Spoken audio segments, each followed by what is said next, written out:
Bienvenue dans mon frigo, je m'appelle Marius et dans cette vidéo je vais vous présenter mes 100 premières heures de création de jeu entre le 1er décembre 2024 et aujourd'hui. J'avais jamais créé de jeu avant, mais j'ai fait quelques pixel art pour un copain et j'apprends le dessin depuis quelques années. Niveau code par contre, j'en ai jamais fait. Depuis 5 ans je suis étudiant en lettres, alors le monde de l'informatique m'a toujours semblé être à des années-lumière de ce que je fais. En fait, j'ai écrit ma toute première ligne de code il y a 4 semaines, au moment où je publie cette vidéo.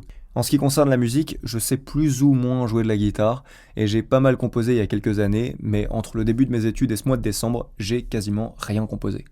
Installez-vous donc confortablement, peu importe où vous êtes, et c'est parti. Le 1er décembre, j'ai encore aucune idée de si ce projet est possible. J'essaye donc de trouver une idée de jeu qui me semble pas trop complexe.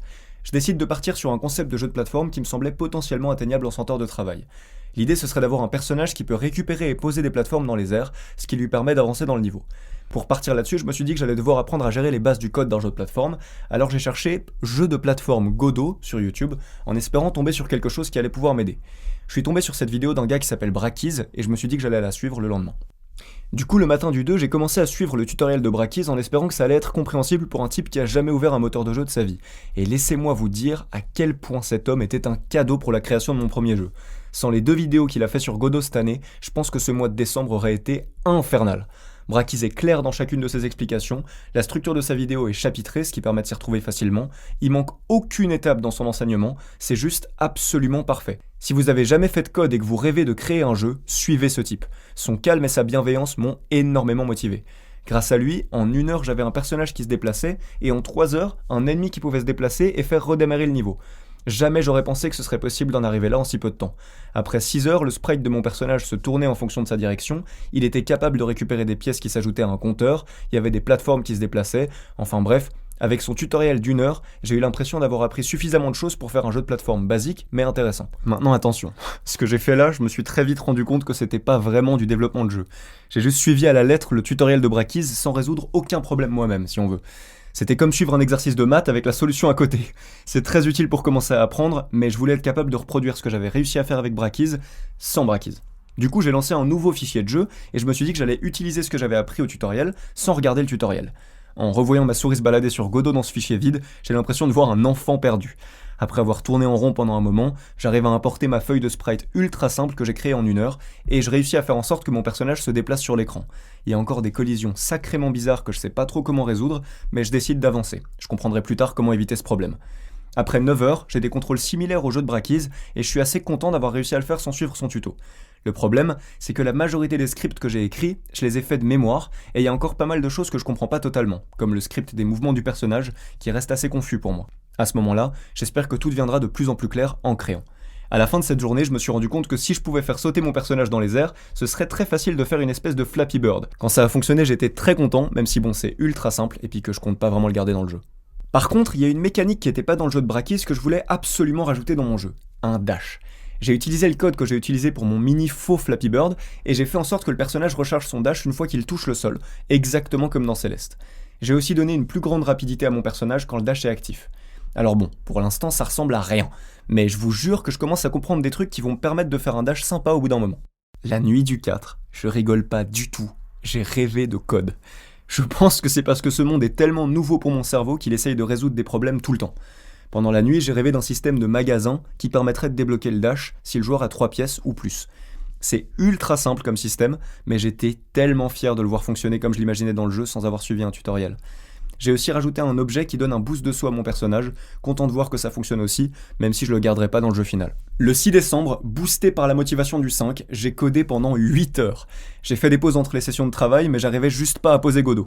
Honnêtement, je sais pas si c'était la meilleure chose, parce que même si j'ai réussi à faire pas mal de choses ce jour-là, j'étais nettement moins motivé les jours suivants. J'aurais dû me limiter à 4 heures de travail, tous les jours en fait.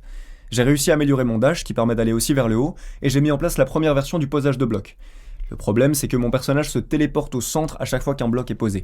Le 7, j'ai réussi à faire en sorte que mon personnage pose un bloc en dessous de lui, mais c'est à peu près tout ce qui a fonctionné ce jour-là. Le reste du temps, j'ai essayé de faire fonctionner des systèmes qui faisaient juste bugger tout le reste du jeu. Quelle galère. Le 8, j'ai fait en sorte que le joueur casse ses blocs quand il dash dessus, et il y a un premier système de particules qui s'active quand le joueur éclate un bloc. J'ai aussi rajouté un léger ralenti qui rend la destruction du bloc plus satisfaisante. D'ailleurs, j'ai fait en sorte que le joueur puisse poser des blocs uniquement dans les zones vertes, ce qui va être la base du gameplay de ce jeu dans les heures à venir. Le 9, j'ai bien regardé la carte que j'avais mis en place jusqu'ici et j'ai décidé de faire une nouvelle feuille de sprite que j'allais utiliser jusqu'à la fin des 100 heures. Avec ces nouveaux designs, j'ai essayé de créer mon premier niveau.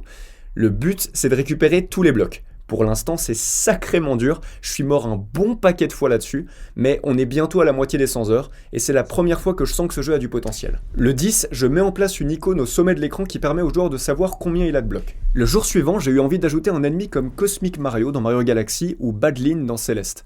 C'était tellement dur de coder ce type que c'est la première fois, à la 50e heure, que j'essaye d'utiliser ChatGPT. J'ai une relation difficile avec cette IA. J'essaye de limiter au maximum son utilisation parce que j'ai essayé de lui poser quelques questions pour mes cours de lettres et il m'a souvent dit absolument n'importe quoi.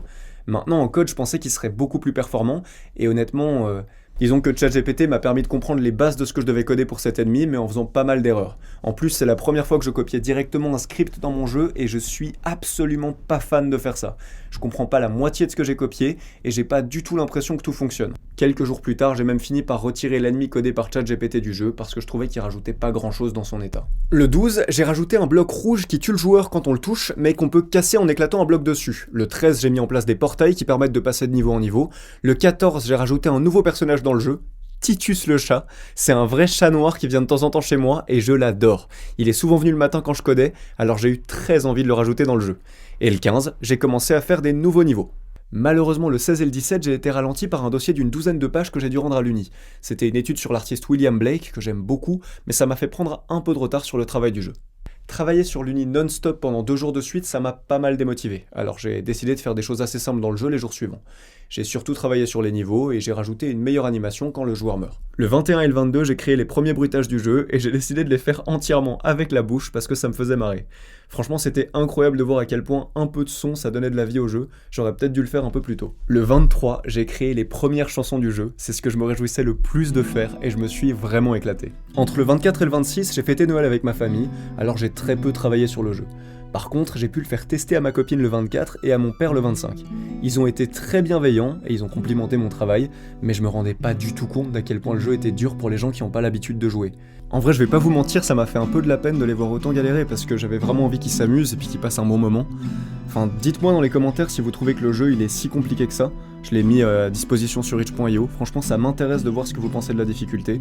Mais ouais, c'était un moment assez révélateur, je trouve. Le 27, à l'heure 91, j'ai commencé à implémenter un niveau que je voulais absolument rajouter depuis au moins 10 jours. Un boss Titus.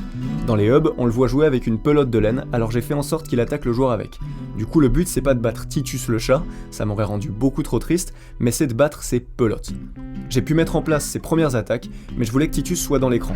Alors je l'ai rajouté le 28. Faire en sorte que ses yeux suivent le joueur était assez galère. Au début, les pupilles pouvaient quitter les globes de Titus.